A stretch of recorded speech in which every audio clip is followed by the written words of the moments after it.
Así que se supone que en el grabado, ¿ahora se ve en este momento? Sí, aparece, está grabando. Y aparece que está grabando y se ve el Word. Sí, sí. Se ve, bueno. Esto yo lo estoy grabando. Lo que puedo hacer es subir de hecho yo lo suelo hacer en otras materias, subir la clase. Esto lo puedo hacer también. Eh, Sería un golazo eso, porque aparte está el Word y todo ya, claro. No, conjunto. hasta ahora no había grabado porque, bueno, la verdad, en otras materias sí lo hago, pero no lo había hecho hasta ahora acá. Más bien porque siempre la grabación yo la usaba como un recurso más para casos de emergencia, digamos, ¿no? Es decir, bueno, si hay algún problema, que de pronto un día no se puede dar una clase o lo que sea, bueno, entonces yo otro día grabo y la subo, ¿no? Más bien lo usaba como ese recurso. Pero bueno, alguien del otro día con usted me había planteado la posibilidad de grabarlo, bueno, sí, por mí no hay problema, yo después esto lo subo en algún momento de la semana, ¿no? Que un poquito cuesta porque la página del aula es un poquito lenta y estos archivos suelen ser un poco pesados, digamos, ¿no? Pero bueno, yo recién les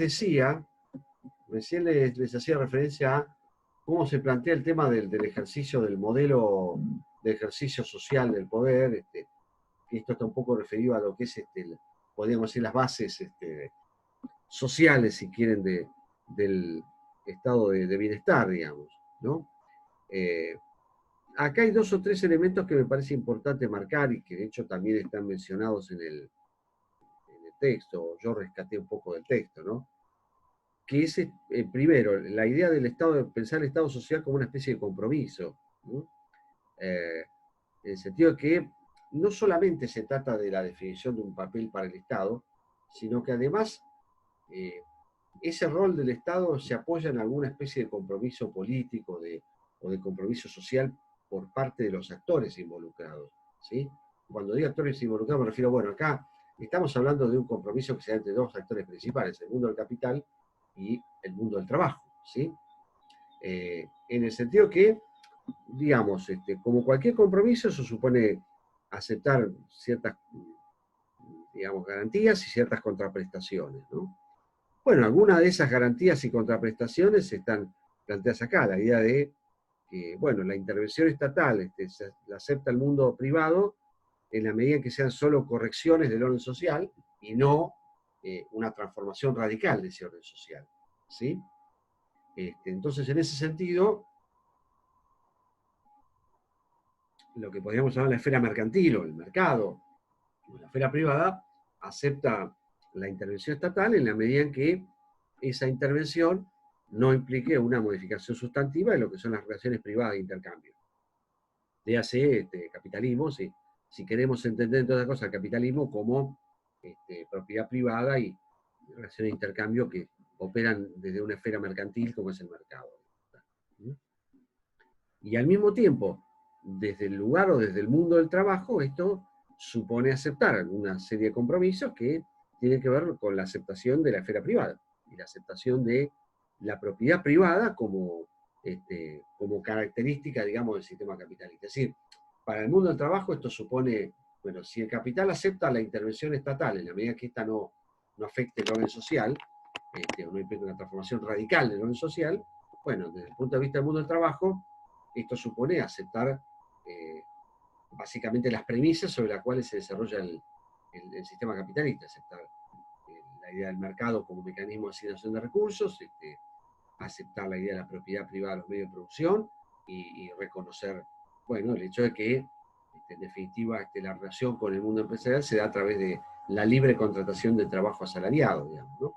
Entonces, bueno, lo que se está planteando acá es la idea que el Estado social no es solamente un discurso o una doctrina económica, que también es una parte de la construcción, sino que también se funda en un compromiso institucional entre los diferentes actores, digamos, ¿no? Y en ese compromiso, obviamente, hay garantías y mutuos compromisos y mutuas contraprestaciones y mutuos reconocimientos que hacen posible que el compromiso pueda funcionar como tal. Y bueno, en ese sentido, ese compromiso tiene además después una traducción en la medida en que, bueno, en diferentes países se introducen mecanismos que tienen que ver con algo que el constitucionalismo llama a la etapa del constitucionalismo social. Nosotros durante el siglo XIX, cuando uno mira el siglo XIX, bueno, las constituciones y la construcción de los distintos tipos de orden jurídico se fundaban en algo que era lo llamado constitucionalismo liberal.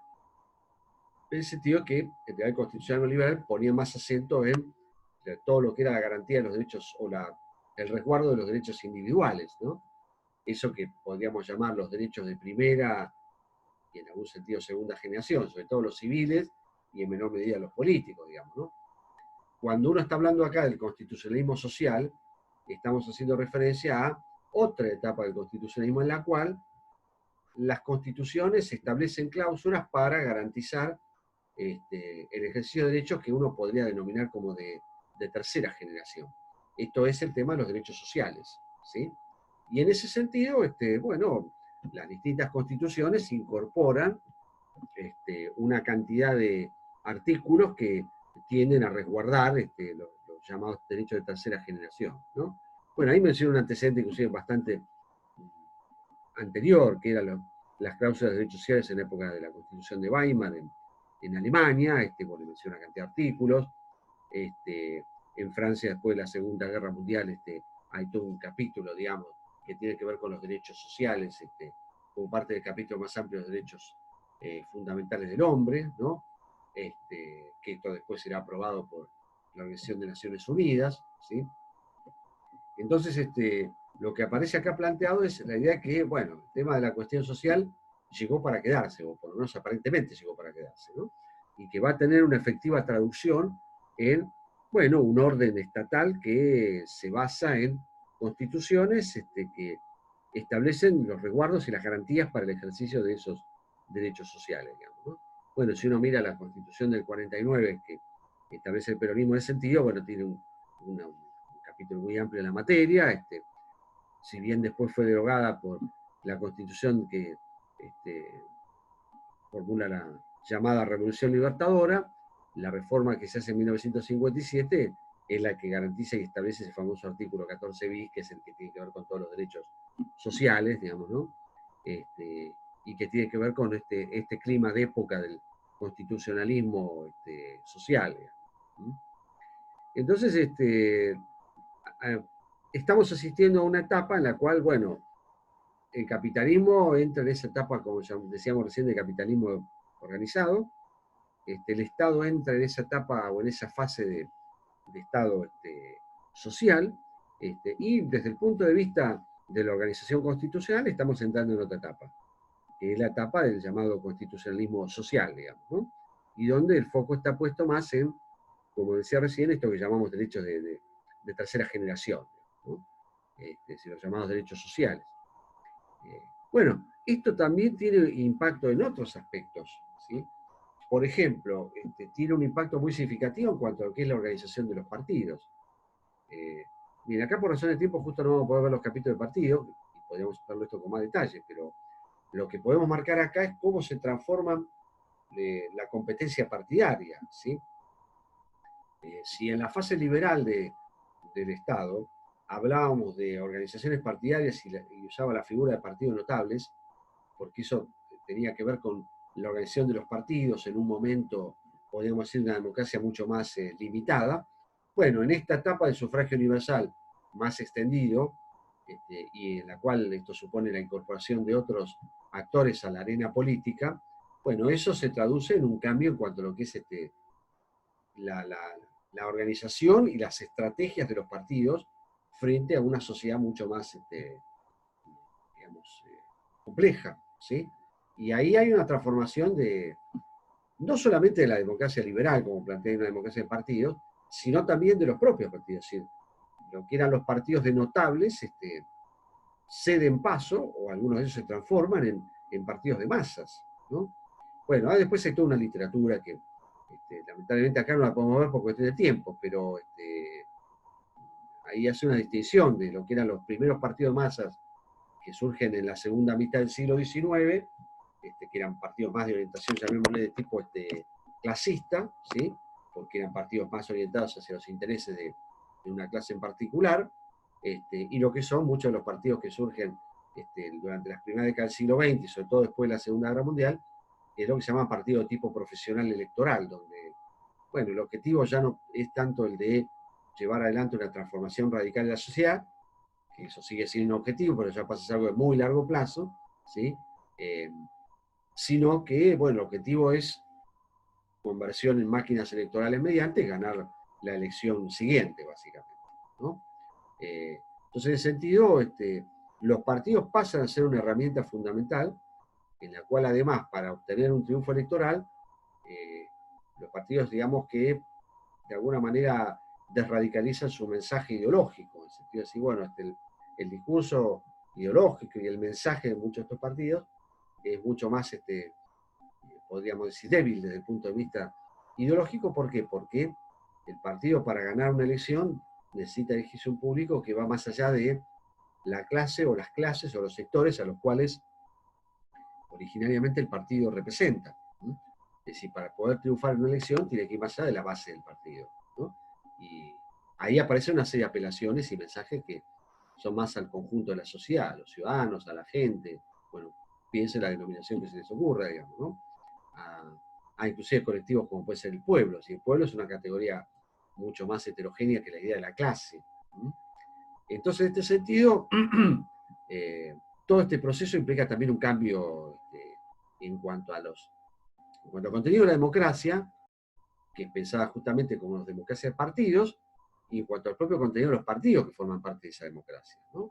Y entonces ahí, bueno, tenemos otro tipo de organización partidaria, que también va a ser mucho más compleja que los partidos de notables, y que al mismo tiempo va a tener raíces mucho más estables que los partidos notables, ¿no? Porque ahí su nivel de institucionalización va a ser mucho mayor, y eso los va a hacer más duradero en el tiempo, digamos, ¿sí? Entonces tenemos una serie de cambios que son significativos, ¿no? Uno era este cambio que yo marcaba en la esfera de los derechos, digamos. El otro es en la esfera partidaria, ¿sí? El otro elemento que acá parece que me parece importante detenerse un minuto también es el tema del Parlamento, ¿sí? Y cómo cambia el rol del Parlamento, ¿sí? ¿Por qué digo esto? Bueno, porque hasta ese momento, o digamos, dentro del contexto del siglo XIX, inclusive las primeras décadas del siglo XX, si recuerdan ustedes acá, decíamos que, o yo les decía el otro día, que el papel del Parlamento era un papel que, bueno, era una institución clave, porque era la base, digamos, del Estado Liberal de Derecho, y se constituía en la base del Estado Liberal de Derecho en la medida en que el Parlamento era básicamente un órgano de deliberación, ¿sí? Si, bueno, en un contexto donde solamente votaban el conjunto de las clases propietarias, el Parlamento era un órgano de tipo deliberativo en el cual el Parlamento era una arena para discutir diferencias que no eran diferencias de intereses, porque en definitiva quienes ingresaban al Parlamento eran parte de la misma clase propietaria, sino que eran diferencias de opinión, ¿sí? Entonces, bueno, esa arena permitía, a través de la deliberación y a través de la argumentación política, poder saldar o por lo menos resolver esas diferencias de opinión, y eso verse traducido en algún tipo de decisión colectiva que fuera producto de algún acuerdo argumentativo, si se quieren esos términos, ¿no? Bueno, esa idea del Parlamento, que ya había entrado en crisis y que, como ustedes recuerdan, Schmitt describía muy bien de la manera que lo describía, que hablaba de la clase discutidora en algún momento Schmitt, bueno, también el Parlamento pasa a reformular su propio papel dentro de este contexto de una democracia de masas, de una democracia de partidos, en la cual además entramos en una nueva etapa de los derechos sociales y del constitucionalismo social, ¿sí? Acá el Parlamento deja ese rol tradicional como órgano de deliberación, ¿sí? Y se pasa a transformar en un foro de manifestación, ¿sí? Es decir, la idea del Parlamento como un foro para discutir diferencias de opinión cede paso a la idea de pensar al Parlamento como un espacio de manifestación. Ustedes deben haber escuchado, calculo, alguna vez o muchas veces, esa famosa frase que suelen repetirse en los medios de el Parlamento tiene que ser la caja de resonancia de la sociedad, o habrán escuchado una frase parecida, ¿no? Bueno, esa idea de que el Parlamento tiene que ser la caja de resonancia de la sociedad, bla, bla, bla, bla, tiene un poco que ver con esta idea de, bueno, un rol del Parlamento como un espacio para la manifestación y la expresión del debate público. En una sociedad donde hay muchos más actores que impugnan la arena pública y donde, en buena medida, esa pugna entre fuerzas en la arena pública tiene algún tipo de expresión en la institución parlamentaria, ¿no? Entonces un poco aparecía esta idea de que, bueno, ya el Parlamento no cumple ese rol como un mero foro de liberación de señores que tienen o que pertenecen a la misma clase social, sino que, bueno, es un foro que permite la expresión de aquello que está en conflicto en la sociedad y que en definitiva origina que haya diferentes tipos de organizaciones y de agrupamientos a nivel electoral, ¿sí? Entonces también toda la transformación que vive el Estado, la democracia y el capitalismo, tiene su correlato en el funcionamiento de las instituciones parlamentarias y en el propio rol y la función que cumplen las instituciones parlamentarias como tal, ¿cierto? Es decir, bueno, ya ese significado lo había empezado a perder o había entrado en crisis, como yo les marcaba acá y como muy bien lo marcaba Schmitt, en las primeras décadas del siglo XX. En ese contexto ya de crisis del liberalismo, la crisis se traducía a la propia institución parlamentaria, que era el buque insignia por excelencia del liberalismo, que era justamente el Parlamento, ¿no? Entonces, de ser un ámbito de deliberación, pasa a tener un papel como una especie de foro de manifestación, digamos, ¿no? Por eso yo recurrí a esa idea de la caja de resonancia que pueden encontrar muchas veces que utilizan periodistas en determinados medios, digamos, ¿no? Bueno, el otro elemento que también es importante, y que esto en realidad es una tendencia que ya se había empezado a manifestar a final del siglo XIX y comienzo del siglo XX, tiene que ver con la cada vez mayor gravitación, bueno, de los gobiernos por un lado, pero de los técnicos por el otro, digamos, ¿no? Y esto, si recuerdan ustedes, cuando veíamos acá Weber, cuando Weber dedicaba una parte de su capítulo sobre dominación a abordar el tema de la dominación racional legal, bueno, entre otras cosas lo que estaba describiendo de manera ideal era esto justamente, ¿no? La idea de que, bueno, en un esquema de un capitalismo que ha entrado en esa etapa más concentrada, y donde el capitalismo ya no opera a partir de un libre intercambio de pequeños propietarios particulares, sino de grandes organizaciones, en el seno de las grandes organizaciones, sean las públicas, sean las privadas, la presencia del funcionario profesional con alguna formación especializada va a adquirir cada vez más importancia, ¿sí? Por eso ahí aparece esta idea del término burocracia. No en el sentido en el que usamos nosotros, que se usa de manera peyorativa, ¿no? Es decir, bueno, esto es un burócrata, sino burocracia entendido como gobierno de técnicos. Si en ese sentido los técnicos pasan a tener mayor gravitación en la medida que tienen un conocimiento especializado del cual carecen los políticos profesionales y que en definitiva es la base que permite el funcionamiento de la administración estatal o la privada también. Que esto, bueno, obviamente abre toda una puerta, que es el tema de la discusión y la tensión entre tecnocracia y democracia, ¿no? En el sentido de que, bueno, la tecnocracia tiene que ver más con la idea de un gobierno que está fundado en un criterio que es el criterio del conocimiento especializado, ¿sí? Bueno, de alguna manera, el funcionamiento del gobierno fundado en la idea de un conocimiento especializado puede chocar con la idea de pensar un gobierno fundado en un criterio en el cual lo que prima es la voluntad del número, ¿sí? De alguna manera, la lógica del número y la lógica del conocimiento especializado en manos de ciertos expertos entra en cierta choque, digamos, o en cierta contraposición. El punto es cómo mantener ese equilibrio entre la lógica del número y la lógica del conocimiento especializado, tarea que no es sencilla, digamos, ¿no? Que lo vivimos en estos días de gobiernos de infectólogos, digamos, ¿no? Si ustedes han un poco seguido en estos días la discusión, bueno, han escuchado hablar del término infectadura o algo por el estilo. Bueno, hay una cantidad de gente que ha suscrito un documento donde habla que hay una especie de dictadura de los infectólogos y demás. Bueno, en mi caso particular yo publiqué un artículo en un medio hablando de la idea de la infectocracia, si lo pueden buscar inclusive, para un poco marcar esta idea. Bueno, acá estamos en otra etapa en la cual, bueno, ahí se evidencia en toda su dimensión también este tema de la tensión entre un poder político electo democráticamente y el conocimiento técnico de los infectólogos, digamos, ¿no? Es decir, ya acá el nuevo tecnócrata no es el economista como fue al final del siglo XX, sino el sanitarista, digamos, ¿no? Y bueno, obviamente que sí, sí, porque son los que tienen, el técnico tiene conocimiento especializado, pero además el que, como dice Weber, el que tiene el saber relativo al servicio, digamos, ¿no? Es decir, el que conoce el funcionamiento de la maquinaria estatal, ¿no? O privada. Cosa que en general el político profesional no tiene ese conocimiento, más bien sobrevuela porque se respalda justamente en el conocimiento del funcionario técnico, ¿no es cierto? Digo, esto es algo que pasa no solo en el ámbito estatal, sino también en el ámbito privado, digamos, ¿no?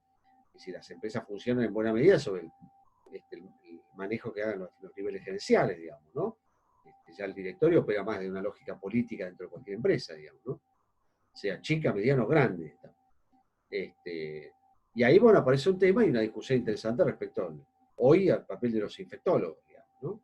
Ha llevado inclusive algún colega a hablar de que, bueno, ya, un problema sanitario de este tipo es demasiado importante para dejarlo solamente en manos de sanitaristas, porque hay múltiples facetas, digamos, que tiene una crisis sanitaria de este tipo que van más allá de lo epidemiológico, digo, en lo social, en lo cultural, en lo económico, en lo psicológico y demás. Bueno, eso, digo, lo ponía simplemente como un ejemplo para, volviendo al tema del Estado social, de la importancia que tienen los técnicos en una sociedad cada vez más compleja y donde además los técnicos tienen más gravitación, no solamente a nivel de la administración estatal, sino también en otros ámbitos, ¿no? En las empresas privadas, en los sindicatos, en los partidos políticos, ¿sí? Ahí aparece el funcionario especializado en el partido, que es el que conoce cómo funciona el partido, dónde conseguir recursos, cómo garantizar el funcionamiento interno de la organización, etcétera, etcétera, ¿no? Entonces ahí, bueno, este es un punto que también es interesante, digo, casi es para una clase en sí misma, digo, pero bueno, es un aspecto importante para entender el funcionamiento de esa sociedad de bienestar, digamos, o de ese estado de bienestar, ¿no? Que además esto también tiene su reflejo, su proyección, más allá del ámbito estrictamente estatal, digamos, ¿no? Si otras organizaciones que uno puede considerar como privadas o semi-privadas, como ser los sindicatos y los partidos políticos, también cuentan con algún cuerpo de funcionarios con un conocimiento especializado, ¿no? Y esto es una tendencia que va a ser cada vez mayor, digamos, ¿no? En la medida en que los partidos dejan de ser partidos de afiliados y se transforman en partidos de electores, bueno, va a ser más necesario un técnico que tenga un conocimiento especializado no solo en el funcionamiento del partido, sino en cómo incidir en una opinión pública masiva, cómo manipularla, etcétera, etcétera, digamos, ¿no? Eso tiene un poco que ver con el último aspecto que ahora voy a mencionar, que está planteado ahí, digamos, ¿no? El otro elemento que también está desarrollado acá, bueno, es la cuestión del poder de los sindicatos en esta sociedad o en una sociedad capitalista, digamos, ¿no? Es decir, bueno, acá el poder sindical tiene una traducción efectiva en múltiples dimensiones. Bueno, empezando por el hecho de que esta es una etapa, sobre todo la que vive una buena parte del mundo entre el final de la Segunda Guerra Mundial y los primeros años 70, es definida como la etapa dorada del funcionamiento del estado de bienestar, digamos, ¿sí? Y esto se manifiesta a partir de niveles de vida de una clase obrera sindicalizada y que representa una mayoría de la población trabajadora activa que goza de niveles de vida desconocidos hasta ese entonces, ¿no? De alguna manera, el poder gozar de ese nivel de vida es producto de, bueno, todo un esquema jurídico institucional que ofrece una cantidad de garantías que no ofrecía hasta ese momento, digamos, ¿no? Esto sobre todo se ve en mayor medida en los países, sobre todo podríamos llamar la Europa del Norte, la parte escandinava de Europa, esto es, digo, en Dinamarca, en Suecia, en Finlandia, en Noruega, en buena medida en Alemania, en menor medida en el resto de Europa y en mucho menor medida en Estados Unidos, digamos, ¿no? Si también ahí, cuando uno habla de Estado social acá, también hay que pensar que no hay un solo modelo de Estado de bienestar, sino que hay varios modelo de estado de bienestar. Es una cosa es el modelo anglosajón de estado de bienestar, otra cosa es el modelo europeo continental, y otra cosa es el modelo Europa del Norte, digamos, ¿no? El europeo del norte, el alemán o el escandinavo, es mucho más extendido y ha sido mucho más difícil de reformar que el europeo continental o el anglosajón, digamos, ¿no? Y bueno, en esto incluimos el latinoamericano, que también es otra variante en ese sentido, ¿no? Pero bueno, lo que es importante destacar acá es el hecho de que estamos hablando de una sociedad en la cual los sindicatos adquieren un papel creciente, ¿no es cierto?, en esa sociedad, digamos, ¿no? Y el otro aspecto que lo mencioné un poquito al pasar recién, que era el tema de la opinión pública, ¿sí? Yo les decía cuando hablaba del gobierno de los técnicos, la importancia de los técnicos, que, bueno, en los partidos políticos, los técnicos van a tener cada vez más importancia, van a ser más importantes frente incluso a los electores y frente a los propios afiliados, en la medida que van a operar sobre algo que es la opinión pública, ¿no? Una opinión pública que en principio en la democracia se basa en algún tipo de discusión libre, concreta, como se plantea ahí. Pero bueno, los técnicos van a ser sumamente importantes en la medida en que puedan, como se dice, ocultar, ¿no? Y conocer y explorar y eventualmente manipular a la opinión pública como tal, digamos, ¿sí? Y para ello, bueno, van a utilizar una cantidad de técnicas, ¿no? Van a crear una cantidad de técnicas de investigación, ¿no? En los años 30 y 40 se elaboran o aparecen las primeras encuestas de opinión, ¿no? Y en este caso, las encuestas de opinión, tal como las conocemos hoy, se originan allá por los años 30, 40, donde además el objetivo era, bueno, poder explorar y eventualmente incidir, influenciar y manipular la opinión pública, ¿sí? La aparición de las primeras encuestas tiene un contexto político que lo explica. Y la figura misma de la opinión pública como figura y como metáfora tiene un contexto que lo explica, que es la época, toda la etapa de la Segunda Guerra Mundial. No es casualidad que el desarrollo de las encuestas cuantitativas se dé en los Estados Unidos, ¿sí? Bueno, a principios de los años 40, el presidente Roosevelt era partidario de que Estados Unidos ingresara a la guerra, en medio de una opinión pública que no era favorable a esto, y de un Congreso que tenía mucha resistencia a entrar en una nueva guerra mundial, hasta que, bueno, sucede lo que se llamó el episodio de Pearl Harbor, en el cual, bueno, a final del año 41, una aviación naval japonesa ataca un puerto, una base naval norteamericana en el Pacífico, y eso abre la posibilidad del ingreso de Estados Unidos a la Segunda Guerra, ¿no? Bueno, algunos dicen que en realidad hubo toda una estrategia de parte del gobierno de aquel entonces de preparar de alguna manera la opinión pública, ¿sí? Para la eventualidad, y algunos incluso sostienen que en realidad el gobierno de Roosevelt sabía de la posibilidad de ese ataque, y que no impidió ese ataque justamente para tener el argumento y sostener de esa manera la necesidad que Estados Unidos ingresara a ese conflicto, digamos, ¿no? Bueno, esto, entre otras cosas, ¿cómo se maneja? Y bueno, se maneja en la medida en que está la posibilidad de poder incidir, operar y manipular eventualmente a la opinión pública, ¿no?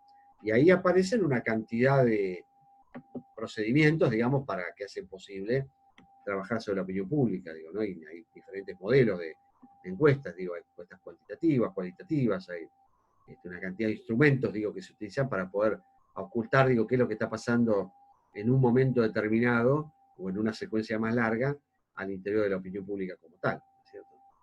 Entonces, en esta etapa de democracia de partidos y de democracia de masas, el conocimiento de la evaluación, el estado de opinión de la opinión pública, valga la redundancia, pasa a ser un elemento cada vez más importante, en definitiva, para poder garantizar la construcción de mayorías electorales también, ¿sí?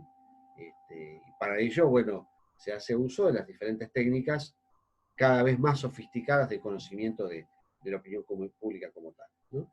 Con lo cual, en ese contexto, obviamente, los técnicos y los expertos en opinión pública y los consultores pasan a ser cada vez más importantes.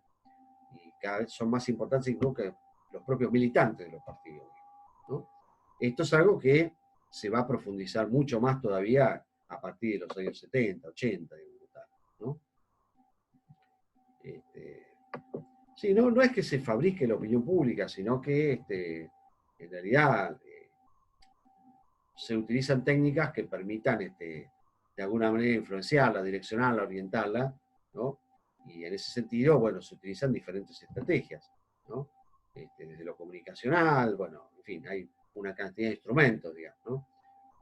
Si no es que se fabrique como tal, sino que, bueno, se hace uso de ciertas estrategias para, bueno, tratar de direccionar la opinión pública hacia algún, digamos, hacia algún objetivo político, digamos, ¿no?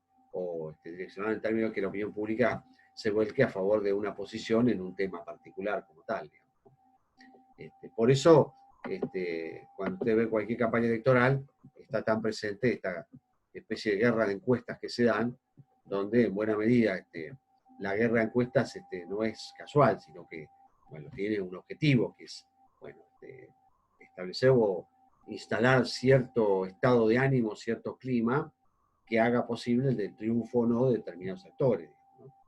Entonces, en ese sentido, digo, la opinión pública no es, el estudio de la opinión pública no es neutral, ni es mucho menos inocente en estos contextos, sino que, bueno, tiene claramente objetivos y en función de esos objetivos se procura influenciarla, para decirlo de manera suave, y manipularla, para decirlo de manera más gráfica. Y las técnicas son cada vez más sofisticadas para poder conocer, ocultar y de esa manera manipular eventualmente la opinión pública, ¿no? Y después tenemos acá un aspecto que tiene que ver con la cuestión ideológica, ¿no? Como está planteado acá. ¿Cuál es la ideología, o por lo menos qué tienen los autores como la ideología base del Estado social? Bueno, ahí habla del pluralismo, ¿sí? Es decir, acá el liberalismo individualista, digamos, como está planteado en los términos de este capítulo, cede paso a una visión pluralista de la sociedad, ¿sí? Si la visión liberal presuponía esta idea de una sociedad fundada o formada por individuos, ¿sí? Bueno, acá la idea del pluralismo supone, bueno, que ya estamos en presencia de una sociedad o un esquema de dominación sociopolítica que está caracterizado por la competencia libre y por la competencia ilimitada de grupos sociales para obtener poder político y poder social, ¿sí? Bueno, hay otra característica que uno tiene que destacar en esa competencia, que es el hecho de que se trata de grupos que no solo compiten, no se trata solamente de un número ilimitado de grupos que compiten por obtener poder social, sino que además son grupos que son, entre comillas, irresponsables frente al Estado. Con lo irresponsable me refiero a que esa competencia es una competencia entre grupos que no tienen necesariamente compromiso con el Estado, por lo cual, bueno, operan con una autonomía relativa mucho, mucho mayor, digamos, ¿sí? Y esa competencia de grupos, en esta perspectiva, de manera automática daría lugar a una especie de bien público que podría ser definido como el bien común, digamos, ¿no? Como si fuera algo evidente por sí mismo, digamos. Tiene que, bueno, la libre competencia, mediante alguna especie de impulso natural y espontáneo, bueno, pero tiene un resultado que es un bien común, ¿no?, que surge de ese proceso casi automático, espontáneo, por decirlo de alguna manera, ¿no? Entonces, en este sentido, la unidad de referencia que aparece planteada acá no son un conjunto disperso de individuos que compiten entre sí, sino que son grupos sociales, ¿no? Alguna literatura habla de grupos de presión, para poner algún ejemplo, etc. Entonces, el esquema de una sociedad en el contexto de un Estado social de derecho es el de una sociedad formada por grupos que compiten entre sí, un número ilimitado de grupos que compiten entre sí. Digo, esto es importante que lo retengan porque después vamos a ver lo que es la idea del corporativismo, que supone justamente algo contrario a esto, que es la idea de un número, un número limitado de unidades que compiten entre sí, ¿no? y que intentan establecer algún tipo de compromiso con el Estado, ¿no? Y compiten por el poder político no solamente, ¿no? Sino que compiten por el, por el, por el poder social en general, ¿no? Es decir, el poder político como una manifestación de ese poder, ¿no? Y además por el poder social como tal. Bueno, y el último aspecto que marca acá, que yo creo que hice referencia al principio, que es en definitiva esta idea de el Estado social visto como una especie de conciliación entre democracia y capitalismo. ¿En qué sentido se plantea esto? Bueno, si entendemos democracia como un régimen político que está fundado en la igualdad política, y entendemos al capitalismo y la definición del capitalismo en términos de la búsqueda de libertad económica, bueno, de alguna manera, este matrimonio de difícil convivencia es posible gracias justamente a la acción institucional del Estado, ¿sí? Lo que está planteando el autor, este es un trabajo ahí escrito promediando los años 70, es que de alguna manera este matrimonio entre capitalismo y democracia, que fue posible gracias a la intervención estatal, está en crisis. Con lo cual ahí lo que él plantea es que de alguna manera estos dos integrantes de ese matrimonio van a entrar en pugna. Y que en esa pelea, en esa competencia, uno de los dos va a predominar sobre el otro, digamos, ¿no? O la democracia avanza sobre el capitalismo, lo cual para el autor representaba una especie de fase última del capitalismo, hace casi un siglo que se viene hablando de la última fase del capitalismo, o el capitalismo avanzaba sobre la democracia y eso abría la puerta a una especie de ciclo de nuevos fascismos como los que hubo en los años 20 y 30, digamos, ¿no? Bueno, eso está relacionado un poco con un momento particular en el cual está escrito este libro, que es ahí final de los 70, principio de los 80, donde bueno, estaba muy instalada esta idea de que la crisis de estado de bienestar abría la puerta a una especie de crisis terminal del capitalismo y que esta sí era la última de las crisis que iba a vivir el sistema, digamos, que la única forma de resolverla era o con más democracia o con más capitalismo, digamos, ¿no? Si era más capitalismo, esto abría la puerta a fascismos de nuevo cuño, y si era más democracia, abría la puerta a la última etapa del capitalismo y una especie de transición al socialismo con una acción transformadora mediante de movimientos sociales y otros actores en desmedro de los partidos políticos. Así que bueno, bueno, yo acá estoy ya casi terminando, me queda muy poquito. No, el estado de bienestar, digamos, durante un tiempo sí logra esa conciliación, digamos, ¿no? Y que es lo que permite que convivan, ¿no? Lo que estaba planteando un poco acá era la idea de que, bueno, viene una especie de crisis de este compromiso institucional y que en medio de esa crisis, o la democracia se lleva puesto al capitalismo o el capitalismo se lleva puesto a la democracia, ¿no? No había posibilidades de que ese compromiso se reeditara como tal, ¿no? Esa era un poco la idea que plantean estos autores, ¿no? Muy a tono con estas crisis casi catastrofistas del final del capitalismo que hace muchos años que están en vigencia, digamos, ¿no? Así que bueno, les agradezco. Cuando pueda voy a